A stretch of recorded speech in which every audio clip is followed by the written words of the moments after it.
writing the role of Lucas, was it autobiographical in any sense? Yung buhay ni Lucas as a character, yung buhay ko rin, matay yung parents sa maaga. Sinasabi ng auntie na nag-ampunin na makapagsulat. Lumayas, nakamayang kahirapan sa Maynila, naging messenger, etc. All the way buhay ko until na-meet si Bessie.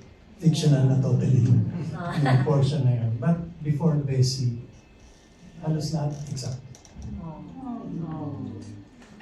Alright, so let's have 2 more questions from the press. Sino pong gusto mong tanong? Dudes, you wanna ask anything? Okay. Hindi ako magtatanong. I will just have a little food for thought na observation.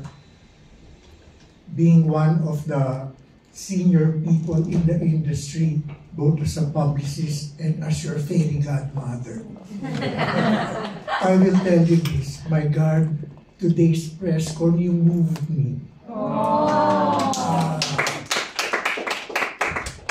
Almost like speechless. Ayoko na ng drama. Basta, please, keep your passion always. As artists, hindi lahat yan mababayaran ng pera. Hindi talaga, sir. Sorry, let's save whatever it is that we earn from our passion, but let the passion remain. Artists will forever be spelled artists. And bravo kayo. Love you, LJ, Sir Ricky, lahat kayo, Lisa, Iris, everybody. Thank you so much. I saw all of you when you were all young children. Kaya magagaling kayo.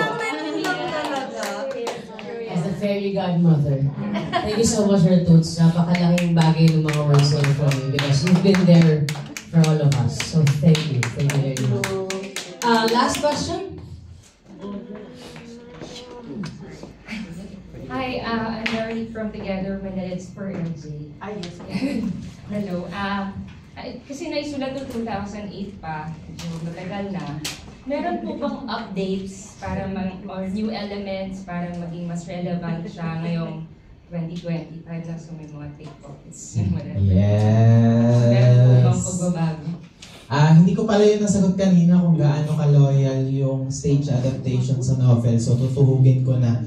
First question, yes, nagkaroon ng mga update dahil ilang dekada na, 2 decades na, sir, no? Ang dumaan, almost 2 decades na yung dumaan. So, yung mga mahihit na issue ng novel, like gender issues, even politics, language, di ba? Kung paano ginagamit ng writer yung language, ay kailangang up-to-date din. Kay Sir din mismo yun nanggaling, yung paalala na yun na maging maingat tayo, i-update natin yung dapat i-update, i-consult yung mga actors, offensive ba to, katanggap-tanggap pa ba to. In terms of loyalty naman, yes, napaka-loyal nung dula sa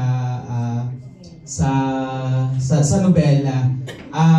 Up to, hindi lang sa content, kundi dun sa, para sa akin, dun sa form. Kasi, kanina binanggit ko na rediscover ko yung Para Kay B.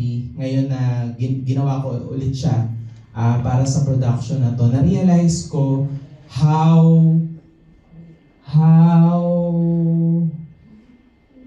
did you know? Ang tawag dito, how binabangga ng nobela yung conventions ng novel. Yun. At I guess, ganun kameta yung nobela. Ang galing-galing ni Sir Ricky. Oh my God, guys. Basahin niyo ulit yung novel. Binabangga ng nobela yung conventions ng novel at yung conventions natin sa kung ano ba yung writer.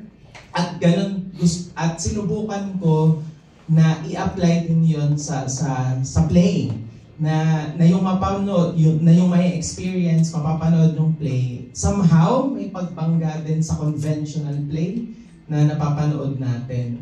Yun. Kaya din siguro maingat kami na may ilaglag na character kasi ganun usually pag nag-adapt tayo, bawasan natin kasi budget, bawasan natin kasi para mas streamlined yung kwento, pero hindi yun yung hinihingi ng novel.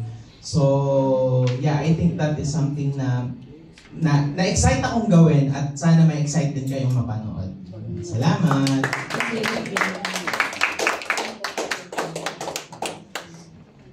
Maraming salamat po sa inyong lahat. Again, maraming salamat sa inyo for making time for us today para